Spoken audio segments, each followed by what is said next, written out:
Assalamualaikum warahmatullahi wabarakatuh. Selamat pagi anak-anak, semoga kalian selalu semangat dan sehat selalu. Kali ini kita akan belajar pendidikan kewarganegaraan kelas 6. Apa itu materinya?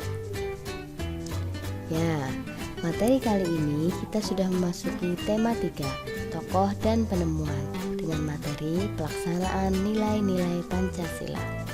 Namun, sebelum kita masuk ke materi, kita akan mempelajari tentang muatan impak nilai-nilai Pancasila.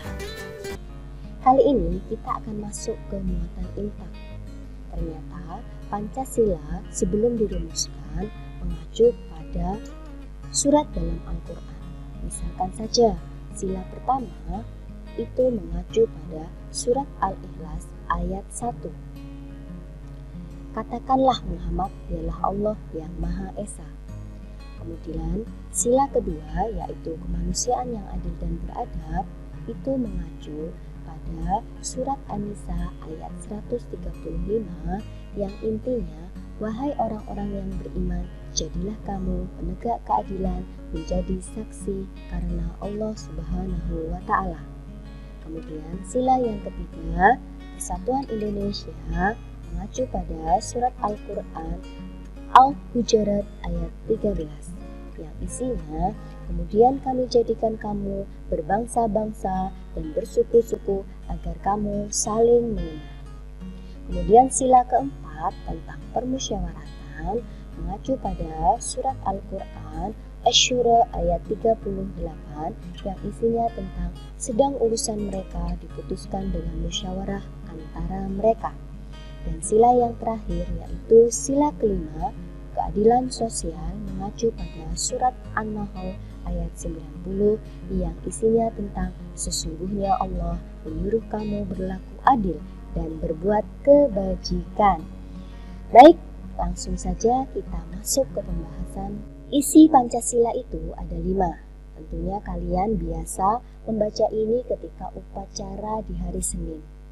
Kemudian ada simbol-simbolnya, yaitu ada 5 simbol yang memiliki makna tersendiri. Misalkan saja, sila pertama, ketuhanan yang Maha Esa, memiliki simbol bintang dengan background hitam. Bintang sendiri berarti cahaya di tempat yang tinggi, sedangkan hitam berarti warna alam semesta. Sehingga dapat disimpulkan bahwa simbol ini berarti keyakinan kita terhadap Tuhan Sang Pencipta alam semesta. Kemudian sila yang kedua berbunyi kemanusiaan yang adil dan beradab, memiliki simbol rantai berwarna emas. Rantai ini berarti hubungan antar timbal balik manusia, baik laki-laki ataupun perempuan. Sehingga harapannya, baik laki-laki ataupun perempuan saling menghargai, saling peduli, dan tidak membeda-bedakan. Kemudian sila yang ketiga yaitu Persatuan Indonesia, dilambangkan pohon beringin. Pohon beringin ini merupakan lambang yang mencirikan tempat berteduh. Beringin ini pun memiliki akar tunggang yang sangat kuat. Artinya, menggambarkan persatuan dan kesatuan bangsa yang utuh. Sedangkan salur-salur yang terdapat pada pohon beringin ini melambangkan keberagaman Indonesia, baik itu keberagaman suku, adat, budaya, dan lain-lainnya. Dan semuanya terangkum jadi satu dalam persatuan bangsa Indonesia walau berbeda, yaitu Bhinneka Tunggal Ika. Kemudian sila yang keempat berbunyi kerakyatan yang dipimpin oleh hikmat kebijaksanaan dalam permusyawaratan perwakilan, disimbolkan dengan kepala banteng. Banteng sendiri merupakan hewan yang suka berkelompok atau suka berkumpul, sedangkan kepala banteng sendiri menandakan kekuatan, sehingga dapat digambarkan bahwa kepala banteng itu mencirikan ketegasan dalam mengambil keputusan. Jadi harapannya dapat bermusyawarah bersama-sama untuk mengambil keputusan bersama. Kemudian sila kelima berbunyi, keadilan sosial bagi seluruh rakyat Indonesia dilambangkan dengan padi dan kapas. Padi dan kapas ini berarti sandang dan pangan. Padi sendiri berarti pangan, sandang itu dilambangkan dengan kapas. Manusia dapat bertahan hidup dan nyaman dengan adanya sandang dan pangan. Maka manusia berhak atas sandang dan pangan secara adil. Maka simbol padi dan kapas ini juga merupakan syarat suatu negara dianggap sejahtera. Jadi dengan sumber daya alam yang ada di Indonesia, harapannya rakyat Indonesia makmur dan sejahtera. Di tema 3 ini kita akan mempelajari tentang nilai-nilai Pancasila, sila pertama sampai ketiga. Adapun sila pertama yang mengandung nilai ketuhanan. Apa saja nilai ketuhanan? Yang pertama yaitu percaya dan takwa kepada Allah. Yang kedua, kebebasan untuk memeluk agama dan keyakinan masing-masing, dan kita tidak boleh memaksakan keyakinan kita kepada orang lain. Nomor 3, menghormati kebebasan beribadah masing-masing agama. Yang keempat, tidak melakukan penistaan agama atau menghina agama orang lain. Yang kelima, membina kerukunan umat beragama. Yang keenam, tidak memaksakan agama. Yang ketujuh, kerjasama dan tolong-menolong umat beragama. Dan yang terakhir yaitu toleransi atau saling menghormati dan menghargai umat beragama. Kemudian kita masuk ke sila kedua, mengandung nilai kemanusiaan.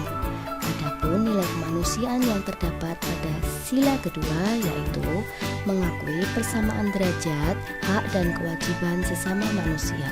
Jadi antara manusia satu dan manusia yang lainnya memiliki hak dan kewajiban yang sama. Yang kedua, saling mencintai dan menyayangi antara satu dan lainnya.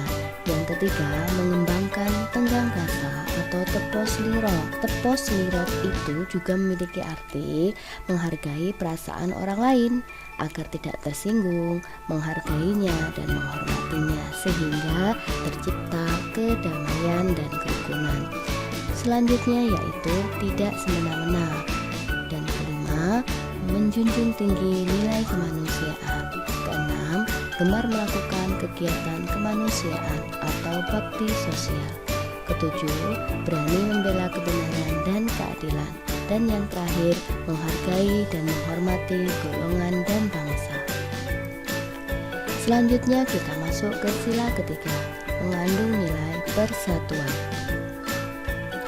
Adapun itu, nilai persatuan yang pertama yaitu menempatkan persatuan dan kesatuan serta kepentingan bangsa dan negara di atas kepentingan pribadi atau golongan. Yang kedua, rela berkorban demi kepentingan bangsa dan negara. Yang ketiga, membina rasa nasionalisme atau cinta tanah air. Yang keempat, rasa bangga dalam berkebangsaan dan bertanah air Indonesia. Kelima, menjaga ketertiban dunia. Keenam, cinta perdamaian dan persatuan. Dan yang terakhir, meningkatkan hubungan sosial antar masyarakat satu dengan yang lainnya tanpa membedakan suku, keyakinan, kepercayaan, adat istiadat, dan lainnya. Demikian tadi penjelasan dari Bu Guru terkait penerapan nilai-nilai Pancasila, sila 1 sampai dengan sila ketiga.